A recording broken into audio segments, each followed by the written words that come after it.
ਇਸ ਡਿਕਟੇਸ਼ਨ ਦੀ Punjabi WhatsApp group ਵਿੱਚ ਦੇ ਦਿੱਤੀ ਗਈ ਹੈ ਅਤੇ ਤੁਸੀਂ ਇਸ ਚੈਨਲ ਨੂੰ ਸਬਸਕ੍ਰਾਈਬ ਜ਼ਰੂਰ ਕਰੋ ਅਤੇ ਸਾਡੇ WhatsApp ਗਰੁੱਪ ਨੂੰ ਵੀ ਜ਼ਰੂਰ ਜੁਆਇਨ ਕਰੋ।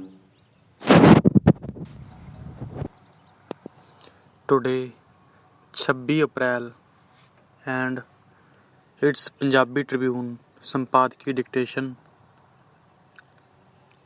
Speed 85 words per minute. Be ready. Start। 1 ਫਰਵਰੀ ਨੂੰ ਮਿਆਂਮਾਰ ਵਿੱਚ ਚੁਣੀ ਹੋਈ ਸਰਕਾਰ ਨੂੰ ਉਲਟਾ ਕੇ ਫੌਜੀ ਹਕੂਮਤ ਕਾਇਮ ਹੋਣ ਤੋਂ ਬਾਅਦ ਚੱਲ ਰਹੀ ਹਿੰਸਾ ਨੂੰ ਰੋਕਣ ਲਈ ਦੱਖਣ ਪੂਰਬੀ ਏਸ਼ੀਆਈ ਦੇਸ਼ਾਂ ਦੀ ਐਸੋਸੀਏਸ਼ਨ ਆਸੀਆਨ ਦੇ ਦਖਲ ਨੂੰ ਗੰਭੀਰਤਾ ਨਾਲ ਲਿਆ ਜਾ ਰਿਹਾ ਹੈ। ਡੰਡੀ ਮਿਆਂਮਾਰ ਆਸੀਆਨ ਦੇ 10 ਮੈਂਬਰ ਦੇਸ਼ਾਂ ਵਿੱਚ ਸ਼ਾਮਲ ਹੈ। ਡੰਡੀ ਆਸੀਆਨ ਦੇ ਮੈਂਬਰ ਦੇਸ਼ਾਂ ਨੂੰ ਆਗੂਆਂ ਨੇ ਇੰਡੋਨੇਸ਼ੀਆ ਦੇ ਸ਼ਹਿਰ ਜਕਾਰਤਾ ਵਿੱਚ ਮਿਆਂਮਾਰ ਦੀ ਫੌਜੀ ਹਕੂਮਤ ਦੀ ਅਗਵਾਈ ਕਰ ਰਹੇ ਜਨਰਲ ਮਿਨ ਆਂਗ ਅਲੇਂਗ ਨਾਲ ਮੀਟਿੰਗ ਕੀਤੀ। ਡੰਡੀ ਇਸ ਮੀਟਿੰਗ ਵਿੱਚ 5 ਨੁਕਤਿਆਂ ਉੱਤੇ ਸਹਿਮਤੀ ਬਣੀ ਹੈ। ਹਿੰਸਕ ਘਟਨਾਵਾਂ ਨੂੰ ਰੋਕਣਾ, ਸਾਰੀਆਂ ਧਿਰਾਂ ਦਰਮਿਆਨ ਉਸਾਰੂ ਗੱਲਬਾਤ ਸ਼ੁਰੂ ਕਰਨਾ, ਗੱਲਬਾਤ ਵਿੱਚ ਸਹਾਇਤਾ ਕਰਨ ਲਈ ਆਸੀਆਨ ਸੰਸਥਾ ਵੱਲੋਂ ਵਿਸ਼ੇਸ਼ ਦੂਤ ਦੀ ਜ਼ਿੰਮੇਵਾਰੀ ਲੈਣਾ, ਆਸੀਆਨ ਵੱਲੋਂ ਦਿੱਤੀ ਜਾਣ ਵਾਲੀ ਮਾਨਵੀ ਸਹਾਇਤਾ ਸਵੀਕਾਰ ਕਰਨੀ ਅਤੇ ਆਸੀਆਨ ਮੈਂਬਰਾਂ ਨੂੰ ਹਾਲਾਤ ਦਾ ਜਾਇਜ਼ਾ ਲੈਣ ਲਈ ਮਿਆਂਮਾਰ ਦਾ ਦੌਰਾ ਕਰਨ ਦੀ ਇਜਾਜ਼ਤ ਦੇਣਾ। ਡੰਡੀ ਪੈਰਾ ਚੇਂਜ।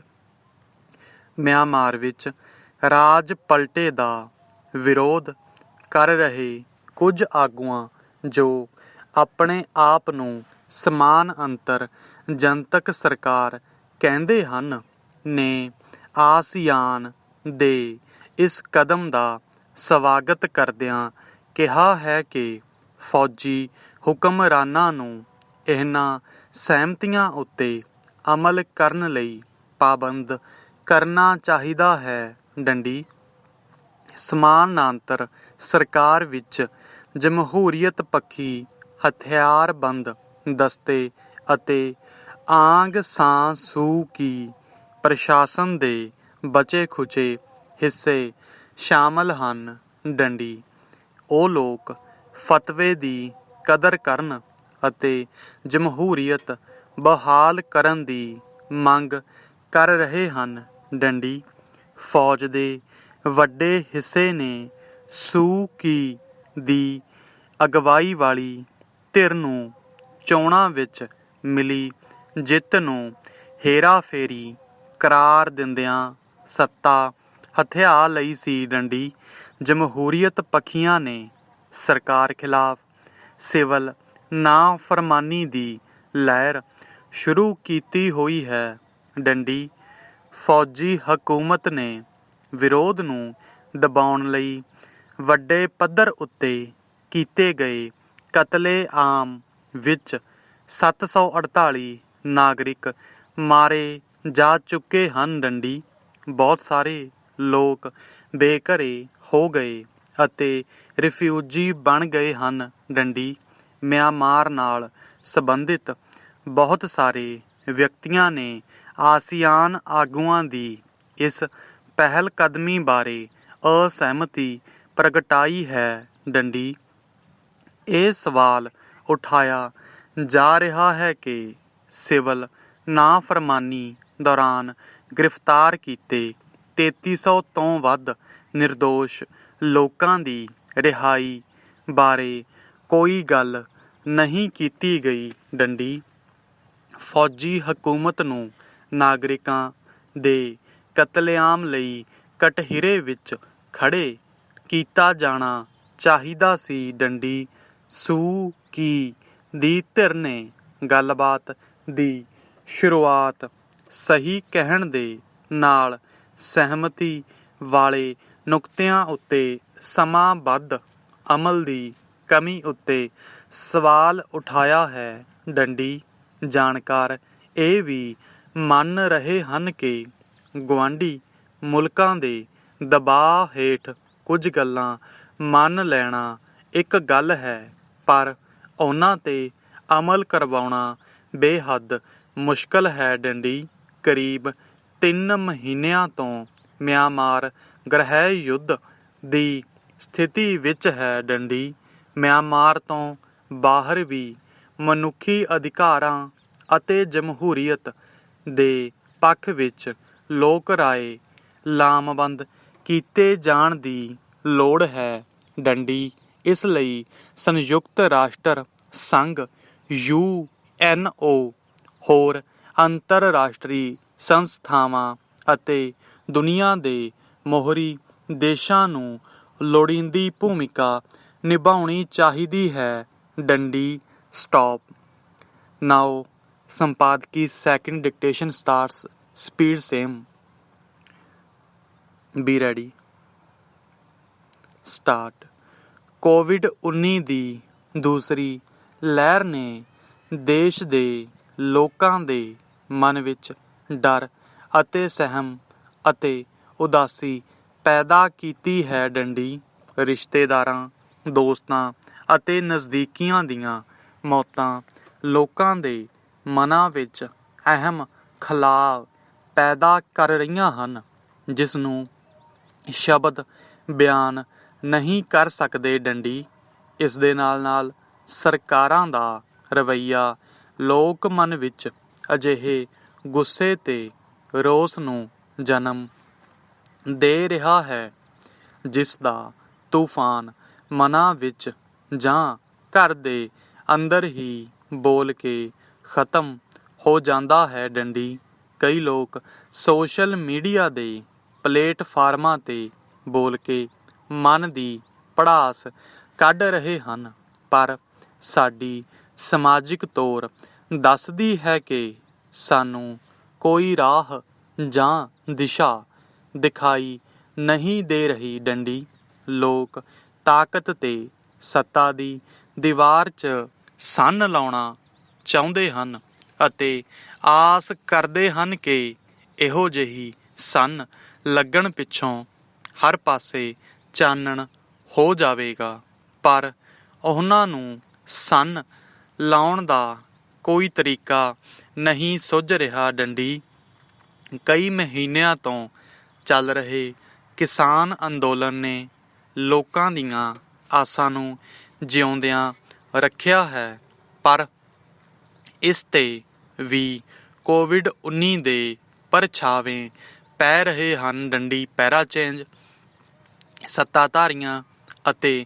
ਸਿਆਸੀ ਪਾਰਟੀਆਂ ਦਾ ਰਵੱਈਆ ਇੱਕ ਦੂਸਰੇ ਨੂੰ ਦੋਸ਼ ਦੇਣ ਅਤੇ ਆਪਣੀ ਸੱਤਾ ਮਜ਼ਬੂਤ ਕਰਨ ਤੋਂ ਅਗਾਂਹ ਨਹੀਂ ਵਧਿਆ। ਡੰਡੀ ਕੇਂਦਰ ਸਰਕਾਰ ਅਤੇ ਭਾਰਤੀ ਜਨਤਾ ਪਾਰਟੀ ਨੇ ਦਾਅਵੇ ਤਾਂ ਬਹੁਤ ਕੀਤੇ, ਪਰ ਜ਼ਮੀਨੀ ਹਾਲਾਤ ਦੱਸ ਰਹੇ ਹਨ ਕਿ ਇਹ ਸਾਰੇ ਦਾਅਵੇ ਤੱਥਾਂ ਨਾਲ ਮੇਲ ਨਹੀਂ ਖਾਂਦੇ।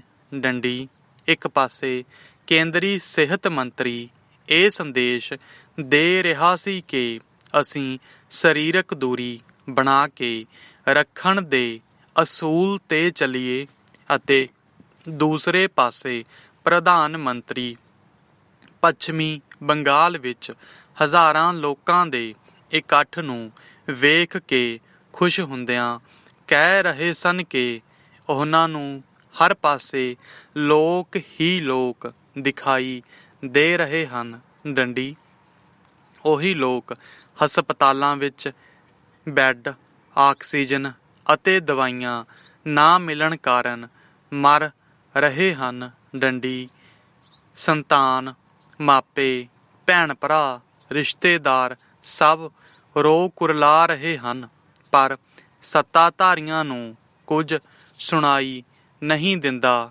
ਡੰਡੀ ਜੇ ਟੀਵੀ ਦੀਆਂ ਬਹਿਸਾਂ 'ਤੇ ਭਾਜਪਾ ਦੇ ਬੁਲਾਰਿਆਂ ਨੂੰ ਸਵਾਲ ਪੁੱਛੇ ਜਾਂਦੇ ਹਨ ਤਾਂ ਉਹ ਸਵਾਲ ਪੁੱਛਣ ਵਾਲਿਆਂ ਨੂੰ ਤਿੱਖੇ ਤੇਵਰ ਦਿਖਾਉਂਦੇ ਮਹਾਰਾਸ਼ਟਰ, ਛੱਤੀਸਗੜ੍ਹ ਆਦਿ ਪ੍ਰਾਂਤਾਂ ਜਿੱਥੇ ਗੈਰ ਭਾਜਪਾ ਸਰਕਾਰਾਂ ਹਨ ਦੇ ਅੰਕੜੇ ਦੱਸਦੇ ਹਨ। ਡੰਡੀ ਪੈਰਾਚੇਂਜ ਹਿੰਦੁਸਤਾਨੀ ਬਰੇ ਸਗੀਰ ਵਿੱਚ ਹਜ਼ਾਰਾਂ ਵਰ੍ਹੇ ਪਹਿਲਾਂ ਮਹਾਤਮਾ ਬੁੱਧ ਨੇ ਦੁੱਖ ਨੂੰ ਜ਼ਿੰਦਗੀ ਦੇ 4 ਬੁਨਿਆਦੀ ਸੱਚਾਂ ਵਿੱਚੋਂ ਇੱਕ ਦੱਸਿਆ ਸੀ। ਡੰਡੀ ਸਟਾਪ। ਬੀ ਰੈਡੀ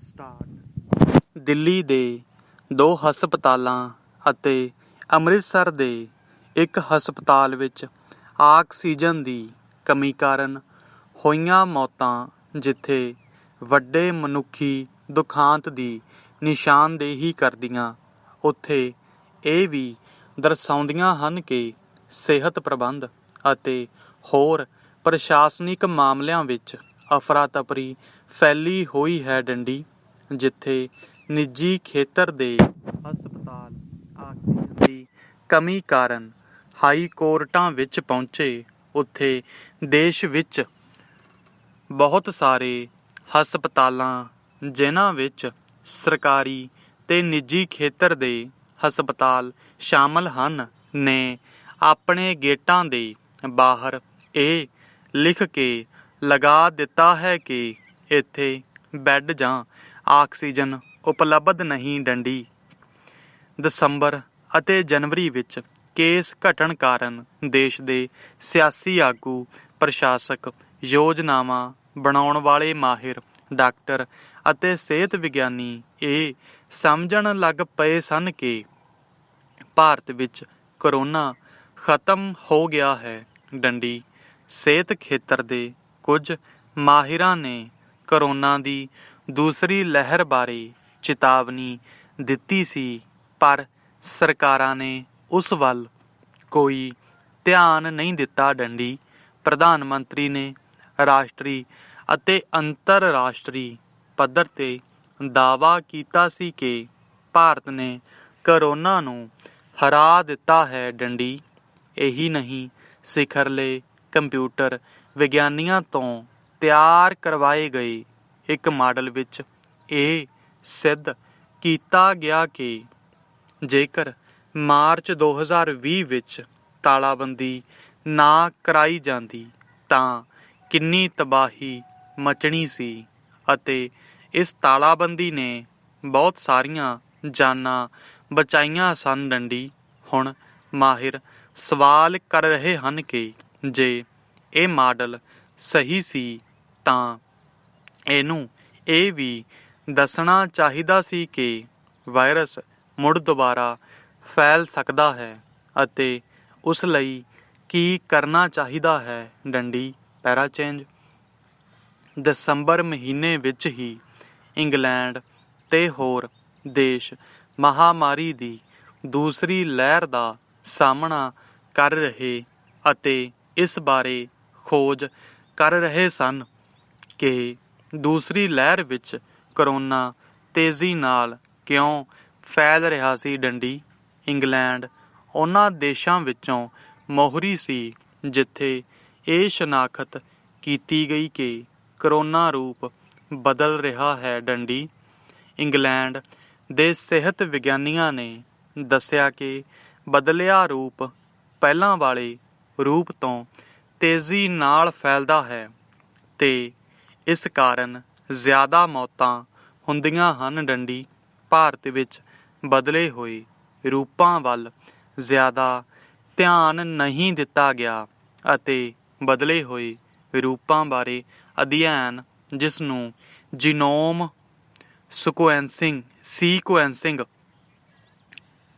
ਕਿਹਾ ਜਾਂਦਾ ਹੈ, ਨੂੰ ਗੰਭੀਰਤਾ ਨਾਲ ਨਹੀਂ ਲਿਆ ਗਿਆ। ਡੰਡੀ ਹੁਣ ਦੱਸਿਆ ਜਾ ਰਿਹਾ ਹੈ ਕਿ ਵਾਇਰਸ ਦਾ ਬਦਲਿਆ ਹੋਇਆ ਰੂਪ ਸਿਰਫ ਇੰਗਲੈਂਡ, ਬ੍ਰਾਜ਼ੀਲ ਆਦਿ ਦੇਸ਼ਾਂ ਤੋਂ ਹੀ ਨਹੀਂ ਆਇਆ, ਸਗੋਂ ਭਾਰਤ ਦੇ ਵਿੱਚ ਵੀ ਇਹ ਕਈ ਰੂਪ ਬਦਲ ਚੁੱਕਾ ਹੈ। ਡੰਡੀ ਪੈਰਾ ਚੇਂਜ ਦੇਸ਼ ਦੇ ਵੱਖ-ਵੱਖ ਸੂਬਿਆਂ ਵਿੱਚ ਹਾਹਾਕਾਰ ਮਚੀ ਹੋਈ ਹੈ। ਡੰਡੀ ਮਹਾਰਾਸ਼ਟਰ, ਗੁਜਰਾਤ, ਛੱਤੀਸਗੜ੍ਹ ਆਦਿ ਤੋਂ ਬਾਅਦ ਹੁਣ ਕਰੋਨਾ ਉੱਤਰ ਪ੍ਰਦੇਸ਼, ਦਿੱਲੀ, ਪੰਜਾਬ ਅਤੇ ਹੋਰ ਸੂਬਿਆਂ ਵਿੱਚ ਤੇਜ਼ੀ ਨਾਲ ਫੈਲ ਰਿਹਾ ਹੈ। ਡੰਡੀ ਉੱਤਰ ਪ੍ਰਦੇਸ਼ ਵਿੱਚ ਹਾਲਾਤ ਇੱਥੋਂ ਤੱਕ ਖਰਾਬ ਹਨ ਕਿ ਲੋਕਾਂ ਅਤੇ ਪੱਤਰਕਾਰਾਂ ਨੂੰ ਸੋਸ਼ਲ ਮੀਡੀਆ 'ਤੇ ਇਸ ਬਾਰੇ ਖਬਰਾਂ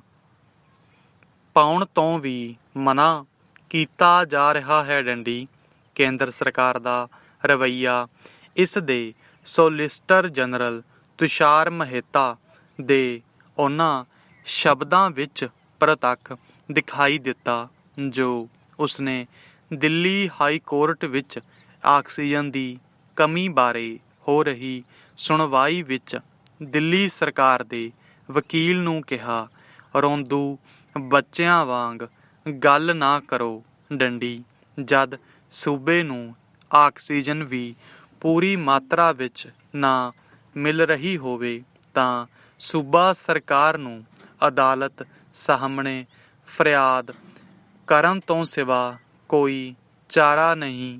ਡੰਡੀ ਦਿੱਲੀ ਦੇ ਮੁੱਖ ਮੰਤਰੀ ਦਾ ਪ੍ਰਧਾਨ ਮੰਤਰੀ ਨਾਲ ਹੋ ਰਹੀ ਮੀਟਿੰਗ ਨੂੰ ਜਨਤਕ ਕਰਨ ਸਾਹਮਣੇ ਵੀ ਸ਼ਾਇਦ ਇਰਾਦਾ ਲੋਕਾਂ ਨੂੰ ਇਹੀ ਦੱਸਣਾ ਸੀ ਕਿ ਹਾਲਾਤ ਕਿੰਨੇ ਵਿਗੜ ਚੁੱਕੇ ਹਨ। ਡੰਡੀ ਇਹ ਸਭ ਕੁਝ ਦੇ ਬਾਵਜੂਦ ਕੇਂਦਰ ਅਤੇ ਸੂਬਾ ਸਰਕਾਰਾਂ ਵਿੱਚ ਤਾਲਮੇਲ